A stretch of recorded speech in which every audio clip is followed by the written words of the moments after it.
नमस्कार, मैं हूं अंजलि और आप देख रहे हैं लोकल टीवी न्यूज 24/7। तो आइए शुरुआत करते हैं आज की प्रमुख खबर से। वुडको के इंजीनियर के ऊपर आक्रोशित ग्रामीणों द्वारा फेंका गया गंदा पानी। इंजीनियर को बंदी बनाकर घुमाया गया पूरा गांव।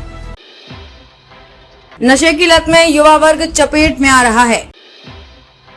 आदर्श नगर गांव में अज्ञात लोगों के द्वारा एक अज्ञात महिला की हत्या कर शव को कुएं में फेंका। दबंग मुखिया ने बाप बेटे को लोकपाल कार्यालय में अधिकारी के सामने किया लहूलुहान। बिहार शिक्षा विभाग के सरकारी स्कूलों के मास्टर साहब की छुट्टियों में कटौती वाली तुगलकी फरमान पर भारतीय जनता पार्टी जमकर बरसे। किया मुख्यमंत्री का पुतला दहन। स्मार्ट सिटी योजना के तहत भागलपुर शहर को स्मार्ट बनने की कवायद वर्षों से जारी है, लेकिन अभी भी ये पूरा नहीं हो पाया है। खासकर सड़कों की स्थिति अभी भी जर्जर है। मुख्य रूप से वुडको के द्वारा पाइपलाइन बिछाई जाने को लेकर शहरवासी काफी परेशान हैं। आज भागलपुर में वार्ड नंबर 50 और 51 में पाइपलाइन बिछाने का काम चल रहा था। इसी क्रम में सप्लाई वाटर जिससे आती है वो पाइप फट गई और दोनों वार्ड में गंदा पानी पाइप से घर तक आने लगा। इस बात से वार्ड नंबर 50 और 51 के लोग काफी आक्रोशित हो गए और वो वुडको के इंजीनियर पर गंदा पानी फेंककर अपना विरोध जताया। उसके बाद वुडको के इंजीनियर सत्यप्रकाश को ग्रामीणों ने बंदी बनाकर पूरे गांव में घुमाया। ग्रामीणों ने कहा, हम लोगों ने इसकी सूचना कई बार स्मार्ट सिटी के अधिकारियों और इंजीनियर को दी, लेकिन वुडको के कोई भी अधिकारी इस बात पर अमल नहीं कर रहे हैं, जिससे हम ग्रामीण आक्रोशित होकर अपने हक की लड़ाई के लिए विरोध में इंजीनियर के ऊपर गंदा पानी फेंककर विरोध प्रदर्शन जताए हैं। वहीं आक्रोशित ग्रामीण नरेंद्र प्रसाद ने कहा कि लोगों को मूलभूत सुविधा अगर नहीं मिलेगी तो कैसे लोग जी पाएंगे। खासकर मूलभूत सुविधाओं में ना तो बिजली की व्यवस्था अच्छी हो पाई है, ना ही पानी और सड़कों की। हम शहरवासियों को जल्द से जल्द मूलभूत सुविधाओं में कम से कम बिजली, पानी और सड़क की व्यवस्था दुरुस्त करके दिया जाए, तभी भागलपुर स्मार्ट सिटी के अंतर्गत आएगा, वरना सिर्फ सौंदर्यीकरण के नाम पर पैसे का आपसी बंदरबांट करने से कभी भी भागलपुर स्मार्ट नहीं बन पाएगा। वहीं वुडको के इंजीनियर सत्यप्रकाश ने कहा कि विभाग के उच्च अधिकारियों को इसके बारे में जानकारी दे दी गई है। जल्द ही इस बार काम किया जाएगा और गंदे पानी की सुविधा में सुधार कर स्वच्छ पानी ग्रामीणों को मुहैया कराई जाएगी, जिससे लोगों को किसी तरह की परेशानियों का सामना न करना पड़े। यहाँ पब्लिक का ये है कि पानी जो ड्रिंकिंग लाइन डाला गया है पहले से पुराना लाइन जिसमें सप्लाई हो रहा है, उसमें कहीं से सीवर का लिंक हो गया है। पाइप या डैमेज हो गया होगा या जर्जर हो गया होगा, उसकी वजह से उसमें लिंक होकर के आपके पाइप बिछाने के कारण हुआ है। उसमें गंदा पानी जा रहा है जो कि सप्लाई के थ्रू सबके घरों में जा रहा है। अब हाँ, परेशानी हो रही है। उसके बाद अभी पब्लिक का देखने मतलब अब पब्लिक का कहना ये है, हम सीवर का यहाँ पाइप लाइन का काम करवाए हैं, तो सीवर के पाइप लाइन के थ्रू हमारा पाइप लाइन डालते समय जहाँ पर भी जो भी कनेक्शन टूटा है, सप्लाई का छोटा कनेक्शन 1/2 इंच या 1 इंच का कनेक्शन टूटा है, उसको हम साथ के साथ ज्वाइंट करते चले गए और उसके बाद अपना काम हम पूरा करके क्लोज कर चुके हैं। और आज के डेट में यहाँ ये है कि पानी गंदा पानी उनके पास जा रहा है। अब पब्लिक का ये कहना है कि आप जो पाइप डाले हो उसकी वजह से हमारे घरों में पानी गंदा पानी जा रहा है, जबकि यहाँ 2-3 पार्टी काम कर चुका है। एक ड्रिंकिंग वाटर लाइन का काम चल रहा है, सीवर लाइन का काम चल रहा है और ड्रिंकिंग लाइन का काम तीनों तरफ है। तिराहा है, तिराहा निदान ये है कि अब ये जल निगम में से बोले अधिकारी को, हुडको को, वहाँ से पब्लिक बोलेगी। अब वो जिसको बोलेंगे वो आकर के यहाँ इसको सॉल्व किया जाएगा। जिसकी हमारा सत्यप्रकाश मौर्य, हम इंजीनियर हैं अडानी के। पाइप बिछाए बोले थे कि दो महीना में हम रोड बनाएंगे, जिस तरह काट रहे हैं उस तरह बनाएंगे। आज 14 महीना हो चुका, लोग ग्रामीण को चलने फिरने में सारा परेशानी है। पानी का क्या परेशानी? पानी का परेशानी तो देखिए लिए कि काला काला पानी निकला, लाली का पानी निकल रहा है, अब पूरा महक रहा है, लाली से बेहतर सेप्टिक पैखाना का पानी के बराबर पानी महक रहा है। इंजीनियर साहब को बोले, इंजीनियर साहब साथ है, बोला हमसे कोई परेशानी नहीं है, ये दूसरा ठेकेदार का है। सब एक दूसरे पर फेंक रहा है, सब एक दूसरे। हम क्या करें, हम तो रोक के रखे हैं इनको कि आप मेरे पानी का समस्या सॉल्व कर दीजिए और आपको हम छोड़ रहे हैं। और क्या करेंगे परेशानी वाला इसके ऊपर। मेरा नाम नरेंद्र प्रसाद हुआ। भागलपुर जिले के नाथनगर मधुसूदनपुर थाना क्षेत्र में इनका असर युवा पीढ़ी के बच्चों पर भी पड़ रहा है। इससे बच्चों का मानसिक संतुलन बिगड़ रहा है। नशीली पदार्थों के सेवन के लिए युवा अक्सर अपराध से नाता जोड़ रहे हैं। तंबाकू, नशीली दवाइयों के सेवन से लेकर अब स्मैक का सेवन करने लगे हैं। नशीली दवाओं एवं नशीले मादक पदार्थों की पहुंच बड़े बड़े महानगरों से होते हुए छोटे शहरों, कस्बों के गलियारों से होते हुए गांव तक पहुंच चुकी है। वहीं नाथनगर प्रखंड क्षेत्र अंतर्गत मध्य विद्यालय करेला में नशेड़ियों का लगने वाले अड्डे से विद्यालय कर्मियों को काफी परेशानी का सामना करना पड़ रहा है। विद्यालय के छात्र छात्राओं के साथ साथ शिक्षक शिक्षिका भी इससे परेशान हैं। विद्यालय की सीढ़ियों पर और अन्य जगहों पर माचिस की तिल्लियां, सिल्वर पेपर समेत अन्य कई नशीली पदार्थों की बोतल देखकर अंदाजा लगाया जा सकता है कि अक्सर यहाँ नशेड़ियों का अड्डा लगता है, जिससे विद्यालय व आसपास का माहौल खराब हो रहा है।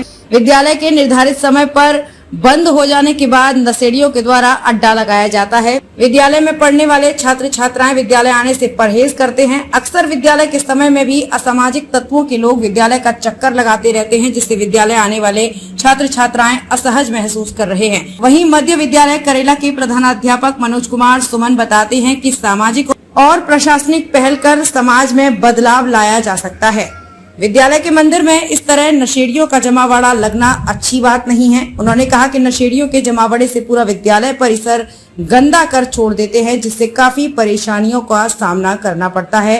विद्यालय की खिड़कियां, बिजली की वायरिंग समेत अन्य सामानों को क्षतिग्रस्त और चोरी की घटना घटित हुई है। विद्यालय के पूर्व प्रधानाध्यापक के द्वारा मधुसूदनपुर थाने में लिखित शिकायत भी दर्ज कराई गई थी। मामले पर मधुसूदनपुर थानेदार महेश कुमार ने कहा कि इस तरह की गतिविधि की जानकारी आज मिली है, कार्रवाई की जाएगी। भागलपुर से संवाददाता श्यामानंद सिंह की रिपोर्ट। जब हम लोग सवेरे आते हैं, रसोईया झाड़ू देती है, तो वहाँ देखते हैं बहुत सारा सलाई, सिगरेट का और वो सब चीज़ रखता है। ये आपको कैसा लग रहा है? इसमें क्या चीज़ क्या होना चाहिए? इसमें तो सामाजिक रूपेण और प्रशासनिक रूपेण दोनों तरफ से होना चाहिए। जागरूक करना चाहिए कि विद्यालय है, विद्या का मंदिर है, यहाँ पर ये सब चीज़ नहीं होना चाहिए। यहाँ पर नशेड़ियों का अड्डा लगता है, बिल्कुल लगता है कहीं ना कहीं, और सामाजिक तत्व यहाँ आकर के बैठते हैं और ये रात में जो है कि ऐसा सब बैठ के नशेड़ी उनका काम होता है। स्कूल को गंदा कर देता है वो। आप लोग भी आज प्रत्यक्ष रूप में देख लिए क्या चीज़ गंदगी हो रहा है। तो कुछ सामानों की भी चोरी होने की बात सामने पूर्व में हुई है, अभी तो नहीं हुआ है मेरे रीजन में।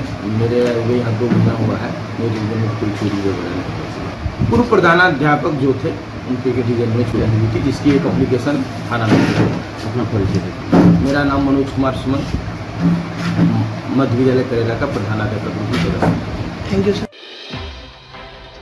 पुलिस घटनास्थल पर पहुंचकर अज्ञात महिला का शव कब्जे में कर पोस्टमार्टम के लिए भागलपुर भेजते हुए घटना की छानबीन में जुटी। सुल्तानगंज थाना क्षेत्र के आदर्श नगर गांव के छिच्चो पोखर के पास किशोरी मोदी के खेत में देर रात अज्ञात लोगों के द्वारा अज्ञात महिला की हत्या कर कुएं में फेंका।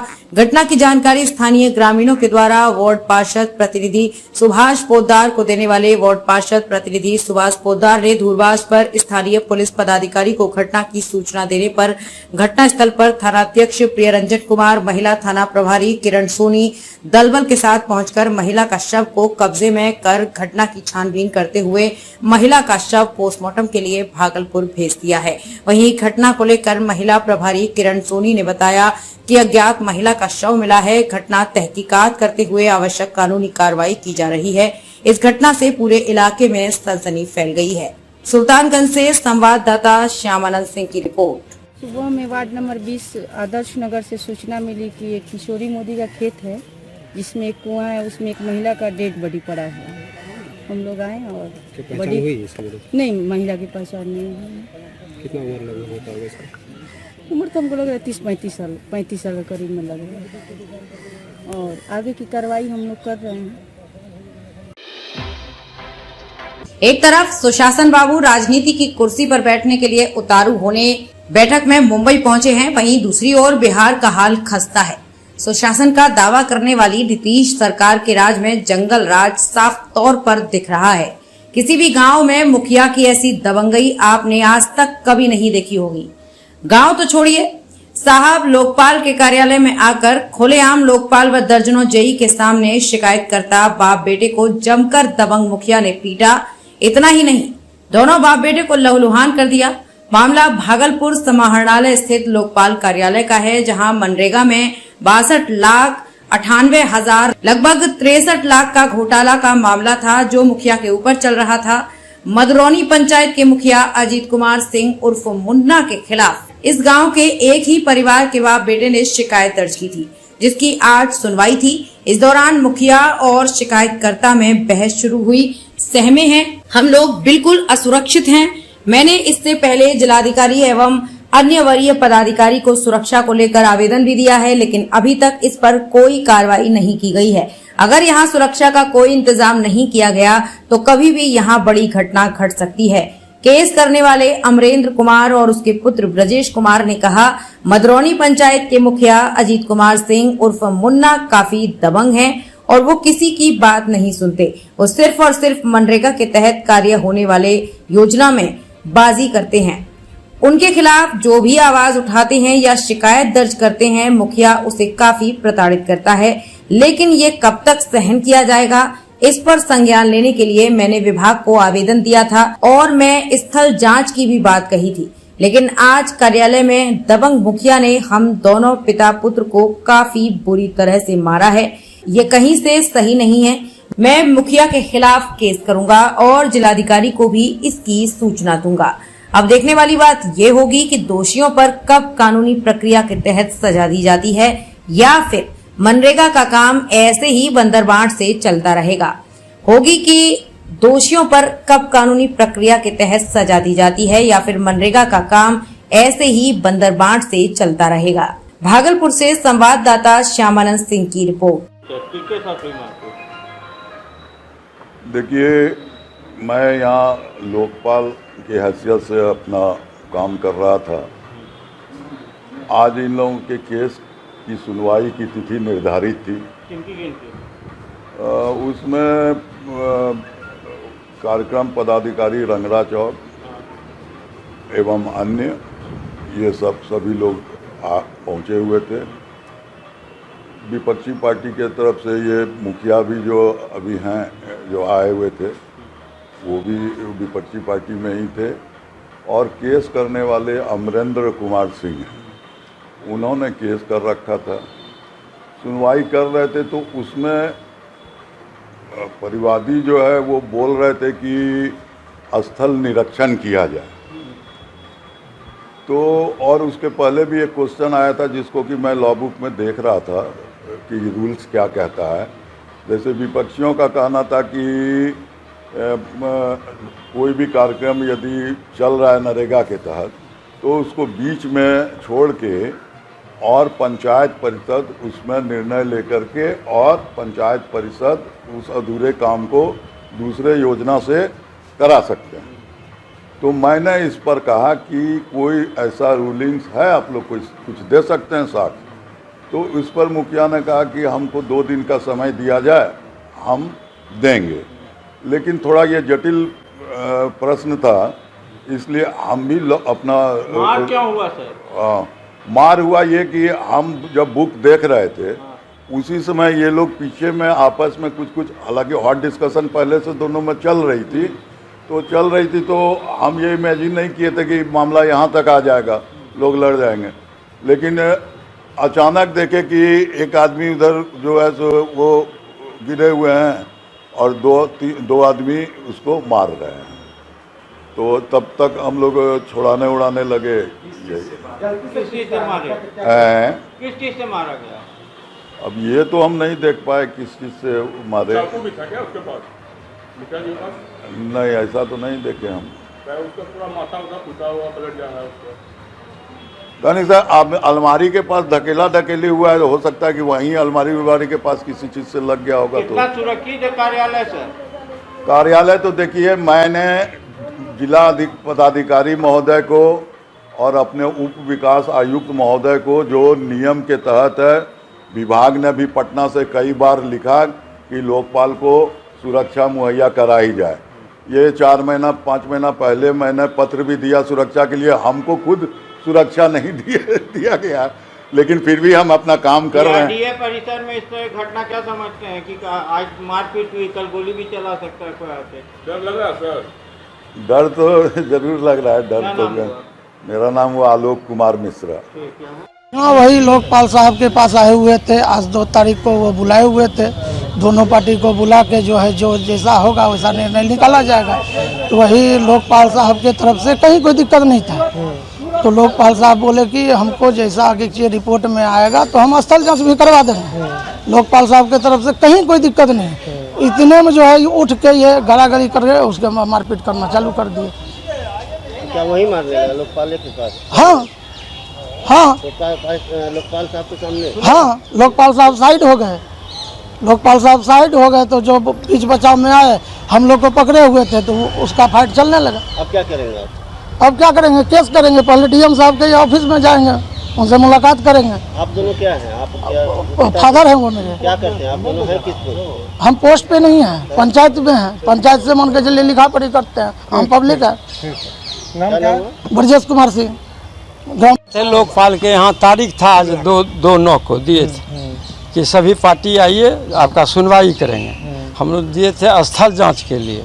वही स्थल जांच के लिए हम सब जेई पुराना जो यहाँ से ट्रांसफ़र हो गया सबको बुलाया था।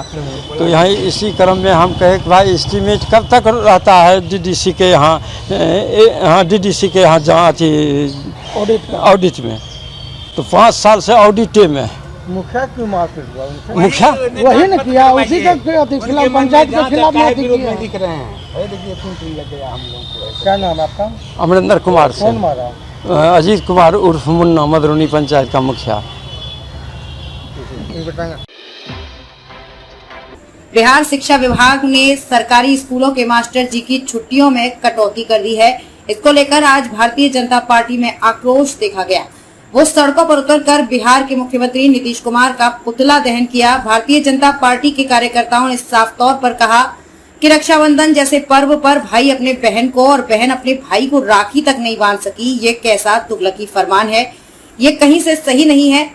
इतना ही नहीं, भारतीय जनता पार्टी के कार्यकर्ताओं ने ये भी कहा कि तेजस्वी यादव की कुल की पूजा कृष्ण जन्माष्टमी को लेकर भी छुट्टी कैंसिल कर दी गई है। फिर भी तेजस्वी यादव नीतीश कुमार को अपनी गोद में बिठाए हुए हैं। उन्हें तो अभी के अभी नीतीश कुमार के इस फरमान को खत्म कर देना चाहिए और इस तरह की छुट्टियों पर जो अंकुश लगाया गया है उसे पहले की तरह छुट्टियां रद्द कर देनी चाहिए। आक्रोशित भारतीय जनता पार्टी के दर्जनों महिला पुरुष कार्यकर्ताओं ने नीतीश कुमार का पुतला दहन करते हुए बिहार के मुख्यमंत्री नीतीश कुमार और शिक्षा विभाग के अधिकारी के पाठक के खिलाफ जमकर नारेबाजी की। भागलपुर से संवाददाता श्यामानंद सिंह की रिपोर्ट। किस तरह का ये प्रतिरोध? आज नीतीश कुमार जी का यह पुतला दहन हुआ है। किस प्रकार उन्होंने हिंदू के आस्थाओं से, सनातनियों के आस्थाओं से खिलवाड़ किया है। बिहार के अंदर कृष्णा जन्माष्टमी हो, रक्षाबंधन का पर्व, तीज का पर्व, हरित तलयाजी का पर्व, विश्वकर्मा पूजा, इस सभी ऐसे गुरु नानक जयंती की छुट्टियों को विद्यालय से समाप्त करके और एक तरफा किया है।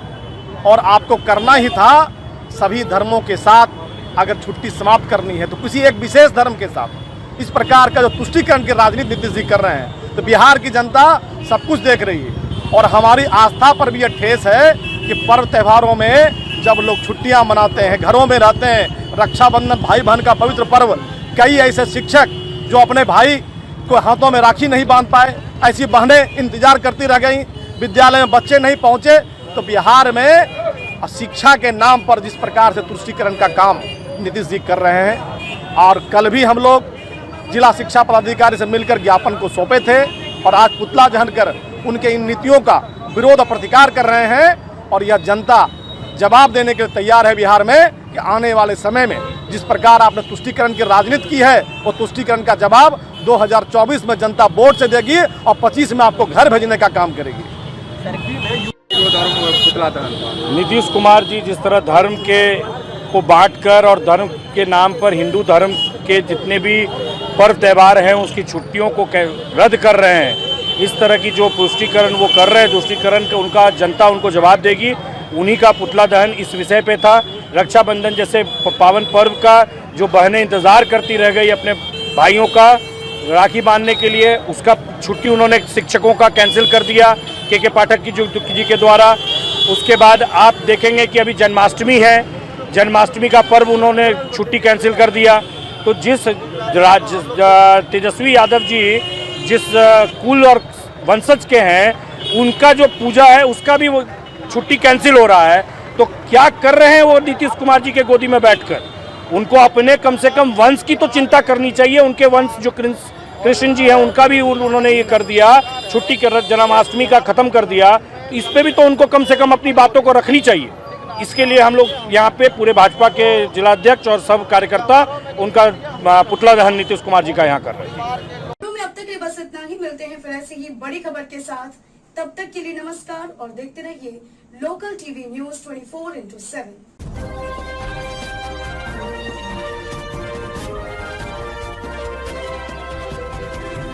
आप देख रहे हैं लोकल टीवी न्यूज 24/7। सब पर नजर, सबकी खबर।